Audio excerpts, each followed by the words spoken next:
Hey, what's up everyone, Morey Croson here, and today we're going to be doing a breakdown between Matthew Boling and Usain Bolt, and the goal of the breakdown is to show you exactly how Matthew Boling would be able to beat Usain Bolt's 100-meter record of a 9.58 100-meter dash. And big thing we're going to go into is the steps and how much distance he's going to need to pick up in order to do that, and also give some tips in how to be able to train to be able to make it so you can get some of these improvements within your own body. So as always, if you like the information, go ahead and click that thumbs up down below. Subscribe to the channel if you haven't already, and if you have any questions, comments, or even recommendations, go ahead and leave those down in the comments below. We'll hop in the video right now.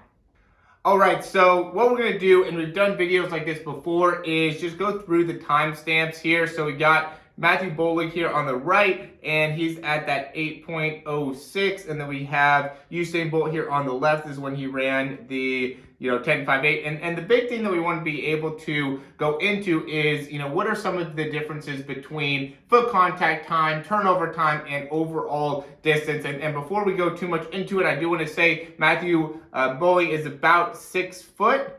And, in general, being about 6 foot, your leg limb is going to be about 33 inches. He might be a little bit longer, and so he might be into like the 34 inches. But I would say Usain Bolt is probably going to be in a similar category. So he's 6'5", and typically 6'5", you're going to be at about 37 inches. And he even might be a little bit longer, so he might be in the 38-inch category. And the reason that's important is because it's about how much distance is being picked up per step. It's super important when it comes to really understanding speed and overall distance traveled. And so what stands out to me here, if we go into some numbers, and I'm going to go into Usain Bolt first so we can see the 94.66 timestamp. And so in 1, 2, 3 steps, I'm going to do that one more time. If you look to see where he starts at that 94.66, he's a little bit behind the line, and in 1, 2, 3 steps, he's able to almost travel that 8.5 meters, which is just amazing. There's nobody that's even,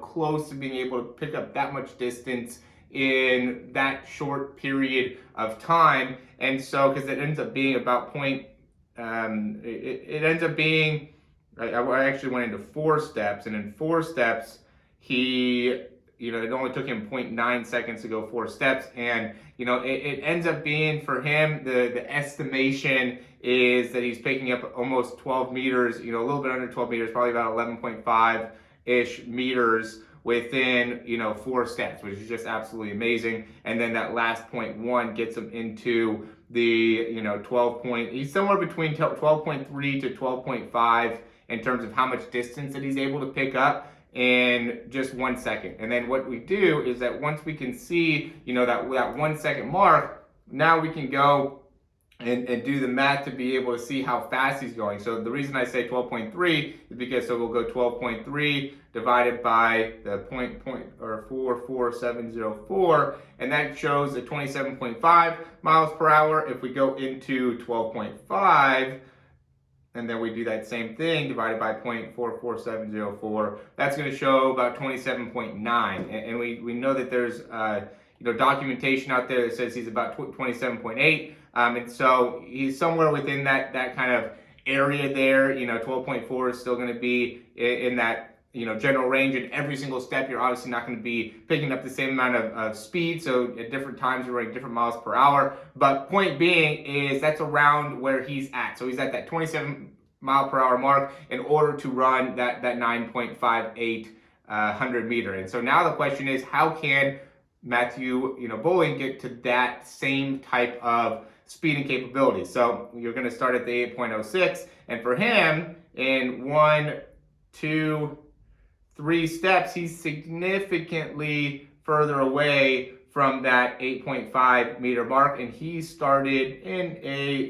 kind of similar position, a little bit back behind, or sorry, he's a little bit out in front of that marker, right? And so he's really can work on being able to, obviously for him, his limb length a lot different, so he's not going to be able to pick up as much distance per step. And so again, I went into his 4 steps, and what he did is he, picked up these 4 steps in a little bit less time. So he was at a 0.87 mark, which just means that he has a little bit faster turnover overall. So he takes 4 steps faster than Usain Bolt takes 4 steps. This is obviously, something that a lot of people can do because Usain Bolt is so much taller than a lot of the sprinters. So the fact that he's only 0.03 hundredths off in terms of how fast he's able to take 4 steps is really shows the elite sprinting capabilities that Usain Bolt has in being able to get that much turnover and still pick up that much distance in such a short amount of time, which is why he has the world record by such a large margin.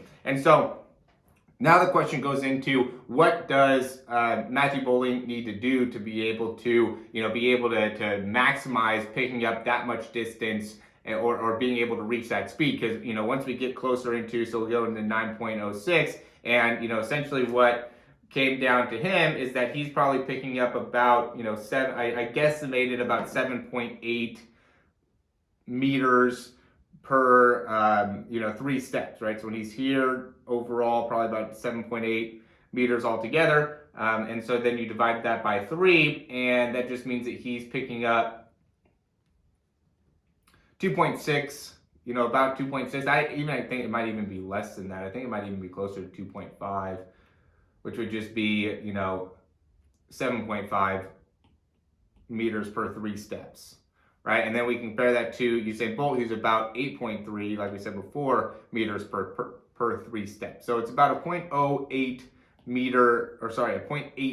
meter difference in terms of how much distance they're picking up per 3 steps. Now the big thing is that because if we go and we continue the film, or we stop it when it gets in that 9.06, you can see that really he is pretty far away from that 8.5 meter mark in comparison to Usain Bolt. So he's not that far back behind, in my estimation again here. So, if he's at that 7.25, then that means he's picking up about 2.5, steps per second. And so, after he goes here, that means that this step is about 1.5 meters past. So he's about 10 meters there. And then he has the ability to get all the way out here. So he's probably at about 11-ish meters.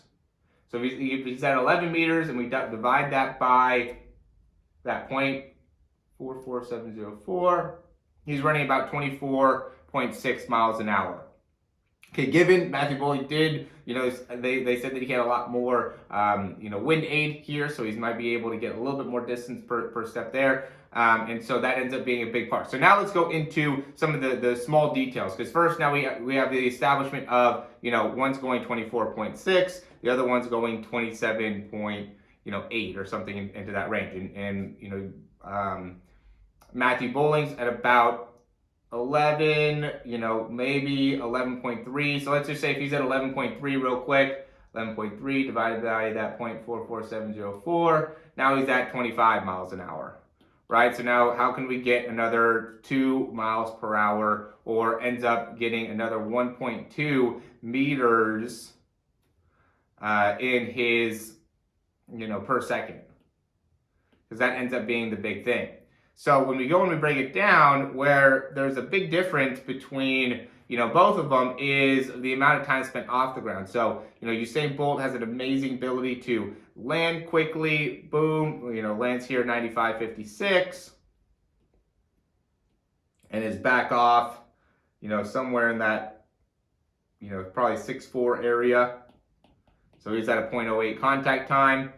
Very similar here with Matthew Boling, lands at about 8.93.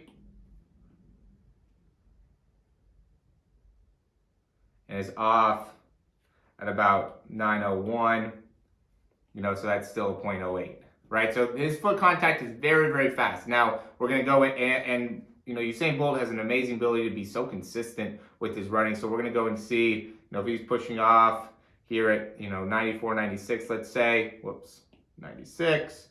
He's touching back down at about 95.32. So he's getting a turnover of 0.36 there, where we can look at Matthew Boling, and he's pushing off again. Let's go and rewind back a little bit here. Let's do that one. So we'll go 3.6. I've done a lot of this math already. So he's off the ground here at about 0.36, 8.36, and then cycles all the way through and touches, a little bit after that. So we're going to say he's touching about 7.1, maybe even 7.01, or, maybe even 7.02, but somewhere in that area. So 7.01, that would give him a 0.35 transition time. So, Usain Bolt is 6'5", and he's moving his legs, per step, he's at about 0.36 to 0.37 in his transition time or swing phase, the time spent off the ground, where Matthew Boling, and he was pretty consistent with this, is at a pretty consistent 0.35 swing phase. So, what's happening here is that he, I think, is spending a little bit too much time off the ground. And so what that does is it makes it so then obviously you're not able to propel yourself forward as much. And because of that, he's not able to get as much distance per step. It seems like he's very, very stable when his foot is on the ground. So he's picking up plenty of distance, or he has plenty of ability to, absorb and create force. That's the thing that I see with a lot of athletes, is that they just spend too much time on the ground. I think anybody that's over 0.1 is too high with their foot contact time. And even if you're in that 0.1 area and you're around that 6 foot height,